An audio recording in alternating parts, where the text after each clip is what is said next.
നമ്മുടെ വീടിൻ്റെ അടുത്തുള്ള അമ്പലത്തിൽ നിന്ന് അഖണ്ഡനാമം നടക്കുന്നുണ്ട് കേട്ടോ. അപ്പോൾ അവിടേക്ക് പോകാൻ വേണ്ടിയിട്ട് ഞങ്ങൾ റെഡി ആയിട്ട് നിൽക്കുകയാണ്. അപ്പോൾ അതേ സീമോളുടെ അടുത്ത് സ്നാക്സ് ബോക്സൊക്കെ കയ്യിൽ പിടിച്ചിട്ടാണ് അവൾ പോകാൻ റെഡി ആയിരിക്കുന്നത്. ഞാൻ ചോദിച്ചിട്ട് എനിക്ക് തരുന്നില്ല. അപ്പോൾ ഞാൻ വാങ്ങിയാലോ എന്ന് വിചാരിച്ചിട്ട് അതും പിടിച്ച് ഓടി പോവുകയാണ് കേട്ടോ. ഓട്ടോ ഓടിക്കണ ഏട്ടൻ ചീത്ത പറയുന്നൊക്കെ പറഞ്ഞപ്പോൾ അവൾ അവിടെ നിന്നിട്ട് എത്തിച്ചു നോക്കുകയാണ് കേട്ടോ.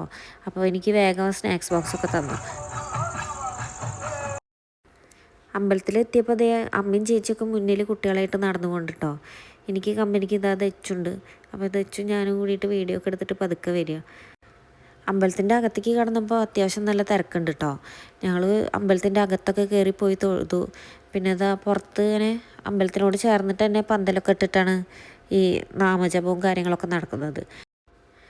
അയ്യപ്പസ്വാമിയുടെ അമ്പലമൊക്കെ ഉണ്ടാക്കിയിട്ടാണ് കേട്ടോ അവിടെ വെച്ചിട്ടുള്ളത്. അതിങ്ങനെ വാഴപ്പിൻ്റെ ആയിട്ടാണ് തോന്നുന്നു ഉണ്ടാക്കിയിട്ടുള്ളത്. 18 പടി അങ്ങനെയൊക്കെ ഉണ്ടാക്കി വെച്ചിട്ടുണ്ട്. സ്വാമിമാർ അത് അവിടെ നിർത്താതെ അങ്ങനെ നാമം ചൊല്ലിക്കൊണ്ടിരിക്കുന്നുണ്ട് കേട്ടോ. നാമം ചൊല്ലണമുണ്ട്, അതിനനുസരിച്ച് താളം വയ്ക്കുന്നതുണ്ട്. അപ്പോൾ അത് അതിൻ്റെ ഇടയിൽ ഇങ്ങനെ ഓരോ സ്വാമിമാരിങ്ങനെ വയ്യാതെ വീഴണമൊക്കെ ഉണ്ട്. അപ്പോൾ അവരേനൊക്കെ മറ്റുള്ളവർ പിടിച്ച് മാറ്റുന്നുണ്ട് അവിടെ നിന്ന്. പിന്നെ അത് അവിടുത്തെ പൂജയൊക്കെ കഴിഞ്ഞപ്പോൾ അയ്യപ്പസ്വാമിയുടെ ഫോട്ടോയും എടുത്തിട്ട് അവർ അമ്പലം 3 പ്രാവശ്യം ഇങ്ങനെ വലം വയ്ക്കുകയാണ് കേട്ടോ.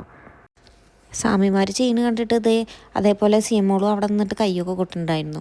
പിന്നെ അതിൻ്റെ ഇടയിൽ അവിടെ ഇങ്ങനെ മത്താപ്പൂവും പടക്കമൊക്കെ പൊട്ടിക്കുന്നുണ്ട്. അതൊക്കെ കഴിഞ്ഞപ്പോൾ ഞങ്ങൾ ഫുഡ് കഴിക്കാൻ പോയിരുന്നു. ഉപ്മാവും പഴവും പപ്പടവും ആയിരുന്നു കേട്ടോ ഉണ്ടായിരുന്നത്.